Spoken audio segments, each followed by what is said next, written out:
Мылқаудың мұңы. Екінші бөлім. Оның бәрін Ақтейдар олардың көздерінен оқиды. Өсе келе қыздар оның көп өрімді ұзын шашы, аппақ бетін, бешпентіне таққан таналарын тамашалайтын болды.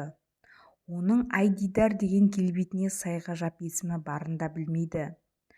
Бір жолы ауылдағыларды суретке басып жүрген орыс аға мұны қызықтап, қайта-қайта суретке түсірген болатын. Сол суретті көкесіне ауылдағылар беріп жіберіпті. Оны апасы түс киіздің басына қыстырып қойған. Айдидар өскен сайын өзінің басқа балалардан бөлек екенін сезді. Өйткені олар мұнымен саусақтарын қимылдатып, қастарын көтеріп, қолдарын ербеңдетіп сөйлеуге түсіндіруге тырысады. Өздері бір-бірімен ауыздарын жыбырлатып-ақ ұқсады. Айдидар өскен сайын өзінің басқа қыздардан көркем екенін де сезе бастады. Ол апасының да басқа елдерден әдемі, киген киімі де жарасымдылығын байқайды. Қолы біттейінен іске икемді, анасынан ине қадап киім пішкенді қағып алады. Алдымен бәрін танайдай жарқыраған көзімен көретін болған соң ба, әлемнің бар бояуын, дүниенің бар әсемдігін, адамдардың бар мінез-құлқын көзімен қабылдайды. Дауылдың күшін, жаңбырдың үнін, жан-жануарлар дыбысының өзін жанарымен сезінеді. Көргенін сол қалпында санасына құйып алатын зердесі апасына тартқан. Екеуі бір жерге жолаушылап шыққанда, сонда кілем төсеніш, көрпе-жастық, киім-кешектен көрген ою-өрнек, кесте, шашақ бәрін айнытпай көңілдеріне көшіріп алады. Үйге келгенде апасымен ойласа отырып, дәл сондай етіп шығарады. Көкесі мен апасына тігіп берген, тоқып берген киімдері қандай? Тура дүкенде сатылатындардан бірде кем емес. Үйлеріне зәуде бір келіп қалғандар Айдидардың алтын қолын мақтап, ісмерлігіне риза болса да. Тіпті кейбіреулер тапсырыста беретіні бар. Есіміне сай Айдай дидарына сұқтана қарап, осынша өнерлі баланы тілден тартып қойған Құдайдың шеберлігіне қайран қалысады. Сейітқанның отары күздеуге түскенде Айдидар толған айдай боп бір толысты дейсіз.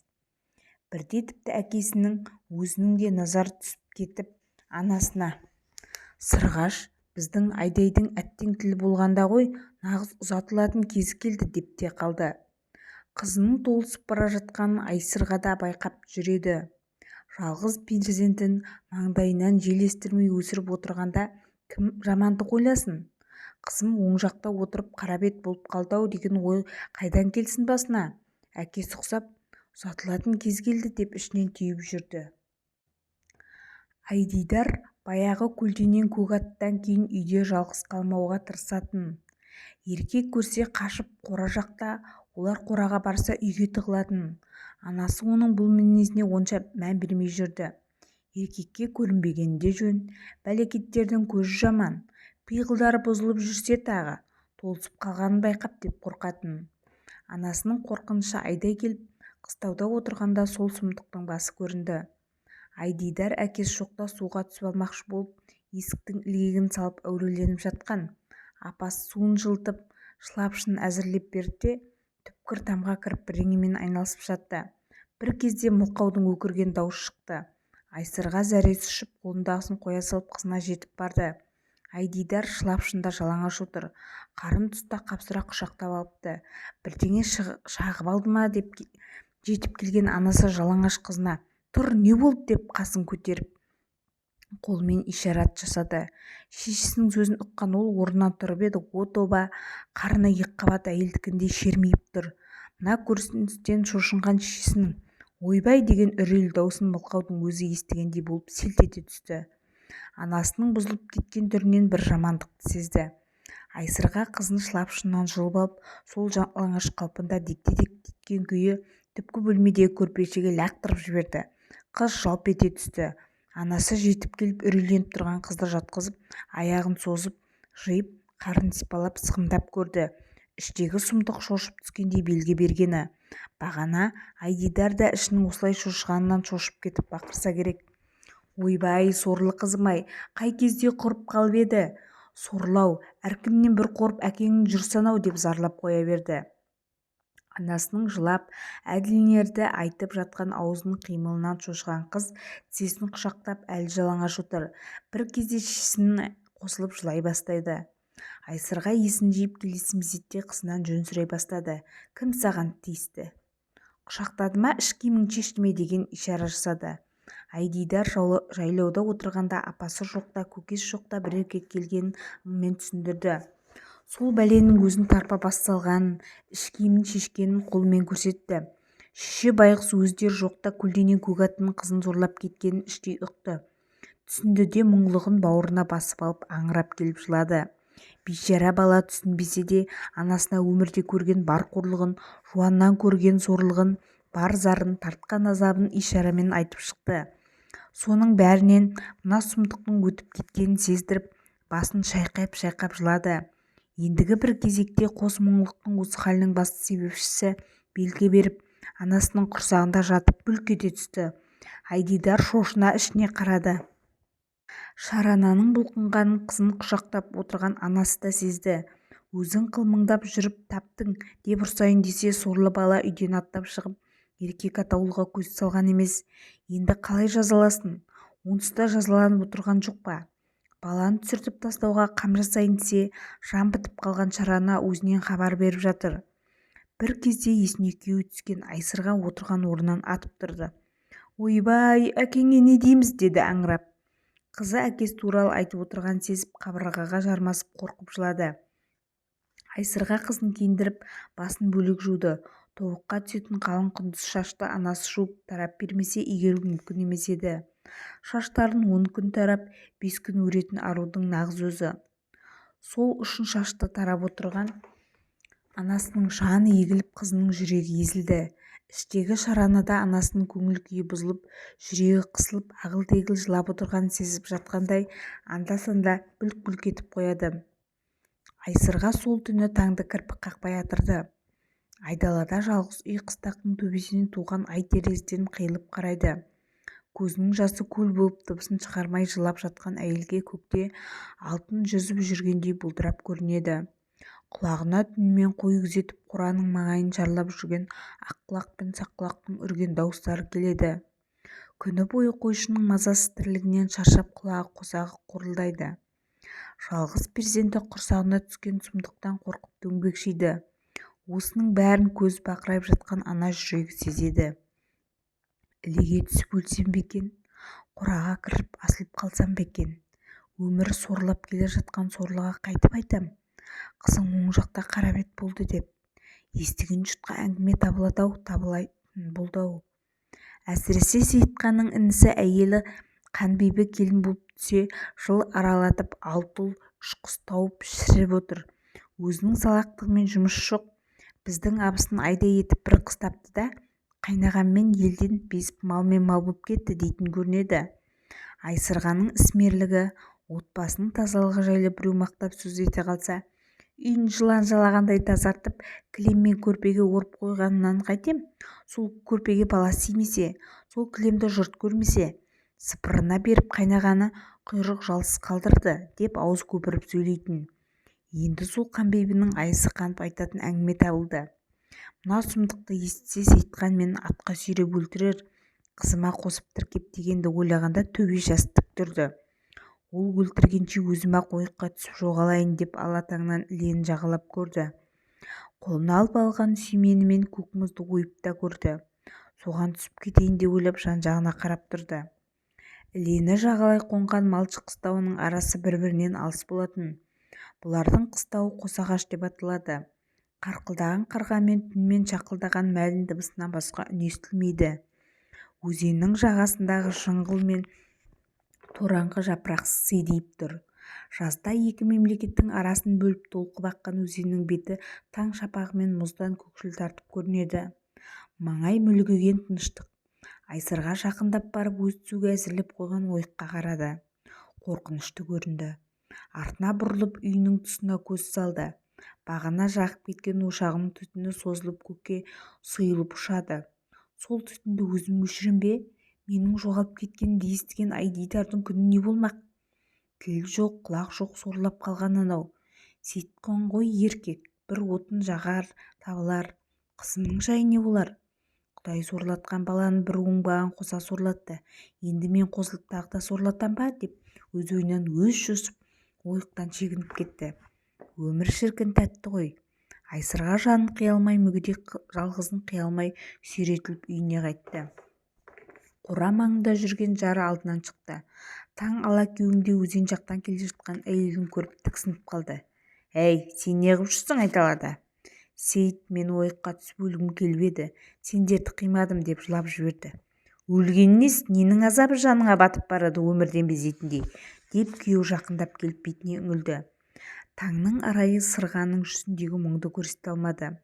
«Әлде сонша жылдан бері жалғыз үй көшіп қонып жалықтың ба?» деді сондай бір жұмсақ үнмен қосағы. Осыншалық жаныңа жақын үннен бүкіл жан дүниесі еріп жүре берді. «Сол-ақ екен. Сейітхан, біз сорладық қой, сорладық» деп күйеуін құшақтап алып сырға дауыстап жылап жіберді. Еркек әйелінің мына қылығына дал болды. «Сорлаған неші? Айтшы жұмбақтамай.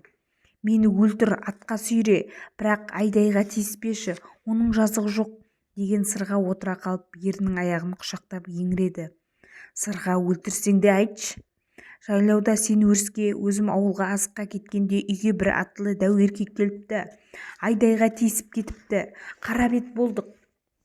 «Немене?» деп дауыс шығып кеткен Сейітхан ары қарай сөйлей алмай тілін тістеп қалды. Деп ауырсынып бұрылып атына қарай жүрді. Бара сала жайдақ жиренге қарғып мініп оқтай ағып түн қойнын сіңіп жоғалды. Осының бәрін қараңғы үйдің терезесінен көріп тұрған айдайдан көз жасы жүзін жауып кетті. Сейітхан жарық түсе үйіне оралды. Үшеуі әдеттегідей таңмен ілесе тірліктерін жалғастыра берді. Түндегі тіршілік сол түнмен кетсе ғой деген сырғаның ойы болмады. Сәресі кезінде қосағы күңірене тіл қатты. «Сырға, мұның бәрі менің жасымда жасаған қиянаттарыма жаратқанның көрсетіп жатқаны. Жамандық тау айналып келеді, не ойнат от айналып келеді деп отыратын апам. Сол от айналып келгені осы» деп бір тоқтады. Айдай әкесі өзі туралы бірдеңе айтып отыр деп ұяттан өртеніп дастарханның шетін ширата түсті. Сырға күйеуінің осынша сабырлы мінезіне қайран қалып үнсіз тыңдады.